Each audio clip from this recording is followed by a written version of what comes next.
हमारे साथ बात करने के लिए जुड़ रहे हैं former union agricultural secretary Siraj Hussain, Bhoj Masale के को-फाउंडर राजेश भोजवानी और India bullion and jewellers association के सेक्रेटरी सुरेंद्र मेहता। साथ ही जुड़ेंगे एमिरेट्स एनबीडी के डायरेक्टर मिस्टर धर्मेश भाटिया। आप सभी का कार्यक्रम में स्वागत है। शुरुआत यहाँ पर मसालों के साथ कर लेते हैं क्योंकि यहाँ पर ये इंडस्ट्री लगातार बढ़ती हुई नजर आई है। राजेश जी नमस्कार, शुक्रिया CNBC आवाज पर जुड़ने के लिए। सबसे पहले तो कुछ नंबर्स ही आपसे जानना चाहेंगे। अगर ओवरऑल मार्केट की बात की जाए तो कैसे देखते हैं आप मसालों को in sense of organised unorganised sector के तौर पर? अब ओवरऑल इंडियन मार्केट कैसी नजर आती है?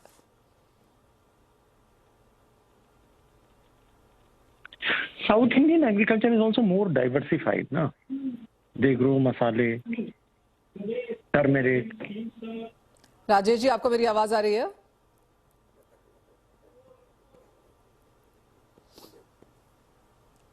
राजेश जी से फिर से संपर्क जोड़ने की कोशिश करेंगे। राजेश जी अपने ऑफिस में किसी से बात कर रहे हैं, हमसे नहीं शायद।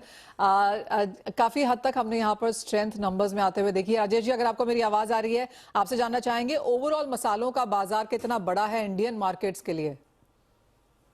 अगर हम एक्सपोर्ट्स की मैम बात करें तो ओवरऑल लास्ट ईयर हमने 4.4 बिलियन USD का हमने एक्सपोर्ट्स किया इंडिया ने as a whole. And every year at the rate of 5 to 6% CAGR rate पे ये मार्केट इंक्रीज हो रही है करके। और काफी अच्छा इंडियन का एक्सपोर्ट्स सेगमेंट में है ऑन दी स्पाइस मार्केट पे। राजेश जी, अगर हम ऑर्गेनाइज्ड अनऑर्गेनाइज्ड की यहाँ पर बात करें तो माना यही जाता है कि अनऑर्गेनाइज्ड अभी भी काफी बड़ा है, लेकिन किस तरह का as per the market 1,60,000 crore की मार्केट है as an Indian spice market as an all, which will grow and become 3 lakh crore by 2030 as per the various reports published by various agencies. Okay. And exports is one of the segment, and unorganized sector is about 70% of this Indian spice market as on date today. Overall अगर यहाँ पर जिस तरह की उठापटक देखने को मिली है राजेश जी, मसालों के प्राइसेस में कितना मुश्किल है यहाँ पर अब बिजनेस करना, क्योंकि काफी वॉलेटाइल मूव्स यहाँ पर पिछले 1.5-2 साल में हमने बनते हुए देखे हैं। फिर चाहे वो हल्दी है, जीरा है, धनिया, in some sense also. Correct, even these days pepper also जी। सो काफी प्राइसेस वॉलेटाइल रहते हैं एस कमोडिटी सेक्टर में करके। And every company has their own strategy of placing the pricing. Okay.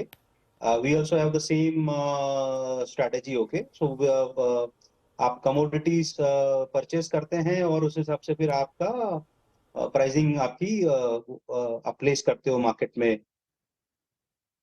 Absolutely. Rajesh ji, of course खड़े मसाले का एक अलग बाजार है, पाउडर्ड मसाले हैं, फिर ब्लेंडेड मसाले हैं, फिर प्रीमियम मसाले हैं, रेडी टू ईट मसाले हैं।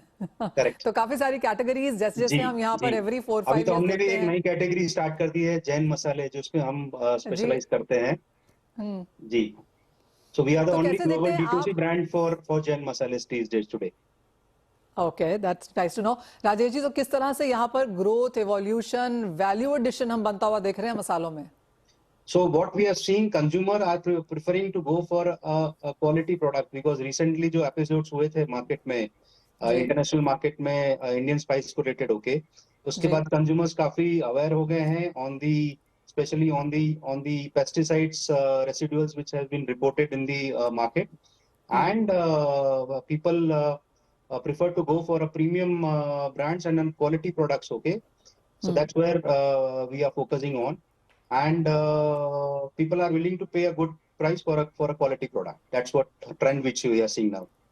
राजेश जी, जैसे आपने कहा कि ग्रोथ यहाँ पर अच्छी खासी है, आपने हमें 2030 तक के नंबर्स भी बताए कि एक्सपोर्ट्स कैसे रह सकते हैं, इंडियन मार्केट यहाँ पर कैसा रह सकता है, लेकिन कौन सी कैटेगरी है जो यहाँ पर सबसे बेहतरीन बढ़ती हुई नजर आई है? क्या वो ब्लेंडेड है, रेडी टू ईट है, या फिर एकदम कस्टम मेड, जैसे आपने यहाँ जैन मसाले काफी बेहतर कर रहे हैं? करेक्ट।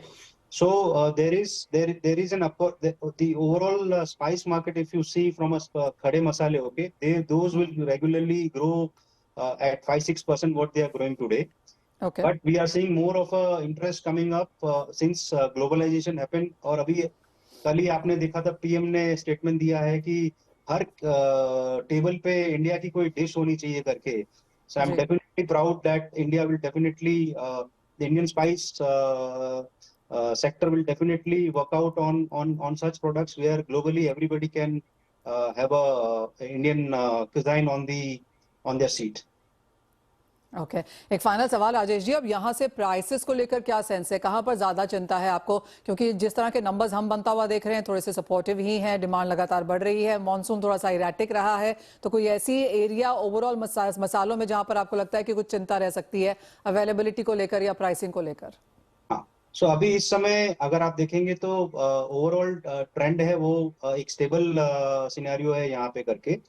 बाजार में कभी कभार थोड़ी बहुत प्राइजेस में उछाल आ जाता है, कभी आपको हल्दी में प्राइस में उछाल आने दिखेगा, कभी आपको जीरे में आना उछाल लगेगा करके। सो जनरली जिस स्टेट के वहां से आते हैं मसाले, जैसे गुजरात से कुछ मसाले आते हैं तो वहां पे अभी जैसे फ्लड वाली सिचुएशन आ गई तो वहां से प्राइस थोड़ी बढ़ेंगे। फिर साउथ से अगर कुछ आते हैं वहां पे अगर बारिश का कुछ मौसम होता है तो थोड़ी बहुत उतार चढ़ाव तो चलती रहती है करके उस तरह से बाजार में करके, बट ओवरऑल स्टेबल है और इंक्रीजिंग ट्रेंड है, अच्छा ट्रेंड है मतलब इस समय। राइट, तो ये एक बिजनेस है जो काफी अच्छा खासा चल रहा है। राजेश जी बहुत शुक्रिया साथ जुड़ने के लिए, तमाम ट्रेंड्स, तमाम नंबर्स और ऑफ कोर्स बिजनेस एक्सपेक्टेशंस भी वहां पर शेयर हमारे साथ करने के लिए। इसी के साथ आगे बढ़ेंगे और बात